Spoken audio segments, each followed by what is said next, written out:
우리 딸 취업해서 이제 돈이라는 걸 직접 벌게 되었구나. 오늘은 돈에 대한 특성을 아빠가 정리해서 알려주려고 해. 조금 슬픈 이야기지만 우리가 살아가는 데 있어서 일어나는 문제의 거의 90% 이상은 돈 때문에 일어나는 일이야. 잘 생각해봐. 친구들이랑 술을 마시는데 누가 돈을 더 냈니 덜 냈니 하고 싸우고, 결혼하는데 돈 문제로 이것저것 싸우고. 참 돈이라는 게 신기하지? 그래서 돈에 대해서 잘 알고 공부하는 게 매우 중요해. 물론 돈이 많다고 해서 문제가 안 일어나지는 않아. 재벌들이나 자산가들도 뉴스 같은 데 보면 싸우고 그러지? 그런데 참 재밌게도 그 돈 많은 재벌들도 또 돈 때문에 싸운다. 신기하게. 회사의 지분을 더 갖느니, 상속재산은 누가 더 갖느니, 이런 것들로 많이들 싸우더라고. 그래서 아빠는 우리 딸이 돈에 대한 부분들을 잘 이해하고 어떻게 대해야 되는지를 알려주려고 해. 그래서 돈의 특성에 대해서 알면 참 도움이 되는데, 아빠가 해주는 이야기의 많은 부분은 스노우폭스의 김승호 회장님이 쓰신 돈의 속성이라고 하는 책에서 영감을 받은 거이기도 하니까 시간이 된다면 그 책을 한번 읽어봐도 좋을 것 같다. 일단 첫 번째로, 돈이라고 하는 거는 사람처럼 인격체라는 거가 매우 중요해. 그래서 돈을 대하거나 할 때 함부로 대하면 안 되는 거야. 예를 들면 복권을 당첨되거나 갑자기 어디 갔는데 경품으로 적지 않은 돈을 타거나 하면 보통 사람들은 그 돈을 빨리 써버리고 싶어하고 심지어는 함부로 대해. 자, 복권 1등 당첨 금액이 보통 한 15억 정도가 될 거야. 우리나라 부자 기준이 자산 20억 정도이니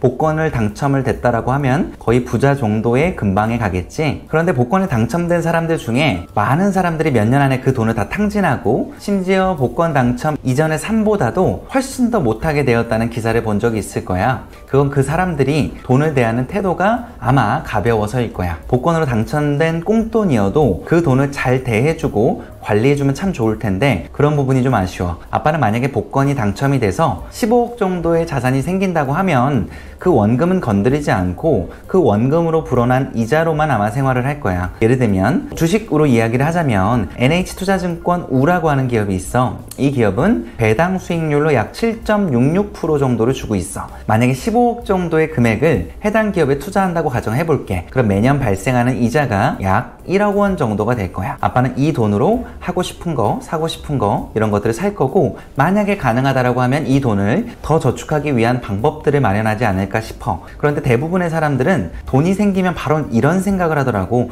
슈퍼카가 얼마지? 명품백을 몇 개 살까? 이 돈 우리 아빠, 엄마, 친척들까지 조금씩 나눠줄까? 친한 친구들한테 조금씩 베풀어 줄까? 물론 그런 마음이 나쁘다는 것은 아니야. 그런데 그 부분은 너가 충분히 원금 이외의 이자로도 충분히 베풀 수 있는 부분이니까 절대 돈을 그런 식으로 갉아먹는 행동은 안 했으면 좋겠다. 돈을 꼭 인격체로 대하고 소중하게 대해줄 수가 있어야 돼. 두 번째로는 돈은 적을수록 없어지고 많을수록 모이는 힘이 있어. 예를 들면 우리가 흔히 푼돈이라고 하지. 몇십만원, 몇백만원 이런 돈들. 언제든 월급으로도 충분히 벌 수 있는 돈이기에 언제든 그 돈을 다 써도 이상하지 않지. 그런데 만약에 우리 딸이 1억 원 정도를 모았다고 해볼게. 물론 1억 원이라고 하는 돈이 엄청나게 큰 돈은 아니지만 만약 1억 원을 모았는데 우리 딸이 사고 싶은 명품 가방이 예를 들어서 200만 원 정도라고 해볼게. 만약에 너가 그 가방을 사는 순간 너가 모은 돈은 1억에서 9,800만 원으로 줄어들게 돼. 가방을 사고 싶니? 대부분의 사람들은 이런 질문을 하게 되면 사지 않겠다고 이야기를 해. 1억이라고 하는 돈의 상징성도 있고 내가 소비로 주는 행복보다 그 1억 원이라고 하는 자산을 지킨 거에 더 큰 만족감을 느끼기 때문이야. 이게 바로 종잣돈을 우리가 모아야 되는 이유란다. 돈이라고 하는 건 모일수록 큰 힘을 가져. 그래서 돈을 모을 때는 적어도 3천만 원, 5천만 원, 1억 원 이런 식으로 조금은 규모가 있는 돈을 모아보는 경험을 하는 게 매우 중요해. 그래서 아빠가 지난번에도 말했듯이 적금이 비효율적임에도 불구하고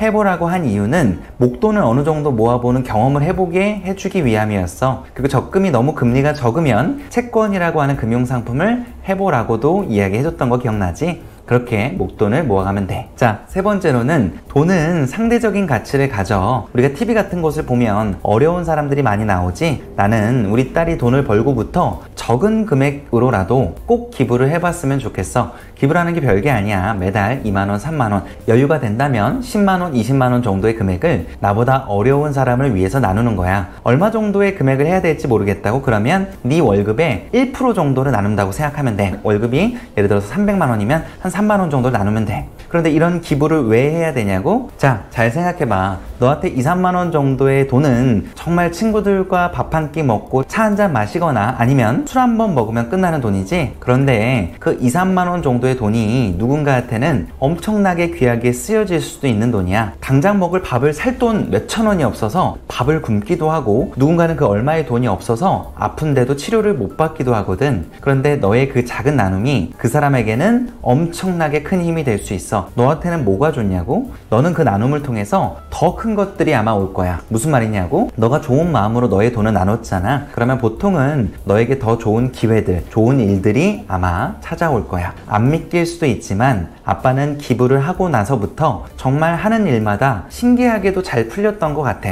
물론 항상 일이 잘 풀렸던 건 아니지만 대체로 나쁜 일이 있은 후에도 정말 그 나쁜 일을 만회할 정도의 좋은 일들이 생기고 하더라고. 그래서 절대 나누는 걸 아까워하지 말고 나눌 줄 알았으면 좋겠다. 마지막으로 돈이라고 하는 거는 양면성을 가져. 처음에 돈이 없을 때는 아빠는 사소한 것에도 참 감사함을 느꼈거든. 아빠는 부모님한테 도움받은 게 없어서 반지하에서 형이 사는 집에서 얹혀 살다가 형이 결혼하고는 2층에 있는 원룸에 살았었어. 그때 원룸에 보증금 500에 22만 원 정도에 살았던 기억이 나네. 그때 원룸에 살았던 입구인데 어떤 느낌인지 알겠지? 이때 아빠는 거의 이틀에 한 번씩 바퀴벌레가 나와서 항상 그 바퀴벌레를 청소기로 빨아들여서 버리곤 했었거든. 아빠가 벌레를 좀 무서워했어. 그런데 이때 아빠는 조금만 깨끗한 집으로 이사 갔으면 좋겠다, 이런 생각을 갖고 있었어. 그래서 엄마랑 결혼했을 때 11평인가 12평 정도의 신혼집 빌라로 이사 갔을 때는 정말 별것도 아닌데 너무나 감사하고 행복하고 하더라고. 이런 작지만 깨끗한 집에 이사 올 수 있는 돈이 있음에 너무 감사하곤 했었어. 그런데 어느 순간 돈이 안정적으로 늘어나고 하다 보니까 정말 예전에 작은 것들에 감사함을 느꼈던 것들이 어느 순간 감사하지 않고 있더라고. 돈이라고 하는 건 이런 것 같아.